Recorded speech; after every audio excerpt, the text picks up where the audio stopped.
such an emotional fight coming up on Saturday night. How do you, like, what do you guys plan to do in terms of you don't let that emotion get too far and like spend too much energy? Where do you draw the line to make sure you don't waste that energy?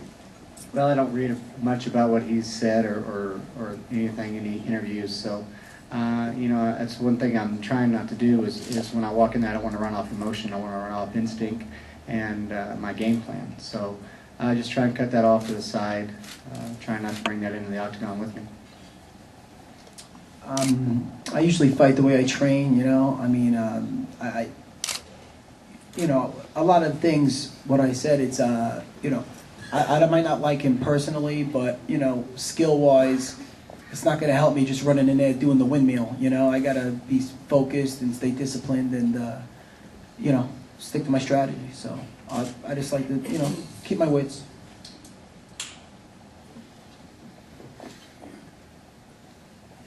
This question is actually for both Matts. You've been in this business for a while. What keeps you going? Why do you even get up every day? What keeps you into the business, and why do you keep fighting? How is your heart still in it? Well, you know, I got in this sport for one reason. It was to compete. I just love to compete. You know, never thought I'd be a world champion. Never thought I'd make enough money to support a family. So I mean, that's it. So I mean, that competition is still keeping me where I'm at. When I lose that desire to compete, that's when I'll be looking for the door, and Dave and I will be talking about going down some other avenue for me. But right now, I still love getting in there, mixing up with one other guy. It's going to be kind of similar, you know. As long as I keep enjoying doing what I'm doing, you know. Besides this, I have, you know, 2 jiu-jitsu schools. Plug. Sorry, on Long Island. Dana, I can't help myself. But, you know, I'm very fortunate to be where I'm at. You know, I mean, in this business, one zig when you should have zagged, and I'm not sitting up here with these guys. You know what I mean? That's how tough this business is, and I never take it for granted. And I'm very happy to be where I'm at. And you know, just being the co-main event here is just a phenomenal thing. And never let it get to my head. And as long as I keep, you know, enjoy doing it for the right reasons, I'm going to keep doing it. And one day, if I feel like I'm doing it for the wrong reasons, that's when I'm out. This question is for Mr. Evans and Mr. Lyoto. Being undefeated, both of you, does that bring in any extra pressure to the fight? For me, it doesn't, because I don't really think about my record, you know, and I don't think my opponent cares my record. You know, I've been fortunate enough to be undefeated thus far, but it's all been done by just doing it one fight at a time, you know. So right now I'm 0-0 until I go in there and beat Lyoto on Saturday. I have a question for Matt Hughes. A pressão sempre existe, né? Mas eu tento aliviar essa pressão através da respiração e não pensar muito em cima disso. Meu foco continua sendo só a luta.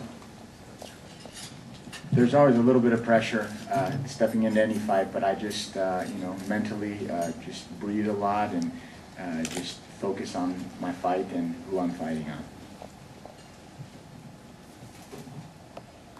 on. This question's for Matt Hughes.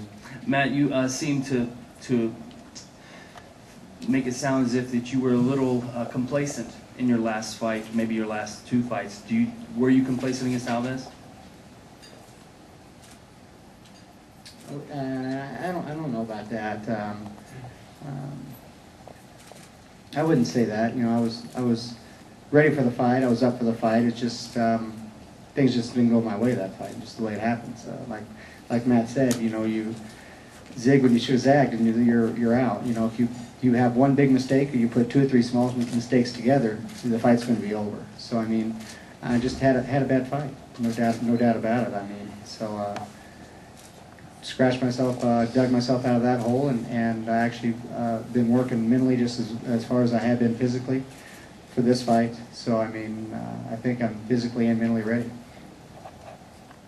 Got a question for the 2 Matts. When you guys fight, one, will you shake hands before the fight? After the fight is done, will there be any amends? You know, shaking hands after the fight, being that you guys got all the bad blood out of there? Are you guys going to leave it all in the octagon, or still going to hate each other after the fight? I don't know. I can't sit here and tell you that I hate Matt Serra. You know, there's no doubt there's a dislike there. We're 2 different people. come up from two totally different areas. So I mean, that explains a lot of it on my end. But you know, as far as after the fight, before the fight, we'll have to see when we come in that territory. I can't sit here and tell you what I'm going to do in the fight because I just don't know. Well, I can't tell you what I'm going to do after the fight because we just have to play it by ear. Yeah, I haven't really gave that too much thought myself, to tell you the truth. You know, I'm thinking of the fight itself, you know. You guys still gonna have bad blood after? I mean, usually you're a kid, you fight somebody afterwards, you're okay, we got it over and done. Man, we gotta let's fight first and we'll play the rest by ear. I don't think you're gonna see him hanging out at Tryst or anything. But after this fight, you know, we're going to go our separate ways, and we're not going to have a reason to talk about each other. So I mean, you guys are the reason why this fight's as big as it is because all the interviews and everything else has been said and done.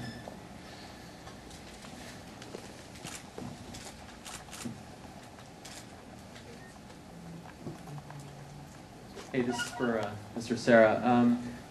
You're a fighter who likes to wear his emotions on his sleeve. I mean, you're very outspoken when it comes to what's on your mind. Your last fight, UFC 83, a very emotional fight against GSP. Why did you bring up the first fight with GSP? Well, no, I'm just trying to say that there was a lot of emotion in that fight. I'm sure you talked about being in enemy territory. Is there anything you could have learned from that fight in terms of maybe not fighting with your heart as opposed to your head and not trying to get your emotions get the best of you? Especially now that you're fighting, your heated rival in Matt Hughes. No, there's mistakes I made in that fight, both early and even the beginning of the second round. There's definitely mistakes I made in that fight, and I just, you learn something from every fight, and as far as, I'm sorry, fighting with emotion, is that what? Yeah. No, I don't think I got caught up with that, the game plan there, we were going to go right at him, I mean, did I expect him to shoot so fast? No, he did, and I ended up on my back, and, I've been working, a lot. I went really back to my roots with this fight as far as, especially you got to tailor to who you're fighting, and, I thought, GSP might bang more, and, I got a ton of sparring in, and I know fighting Matt Hughes that I have to be ready for all the worst positions. And that's what I've been working for 3 months now straight, just along with the sparring and everything else. But I've been just putting myself in everything you could think of. Got a bunch of Matt Hughes stunt doubles grinding me against the fence, putting me down, putting me in bad positions. And I really feel like I did my homework for this fight and had a super smart and hard training camp. And I just feel really prepared.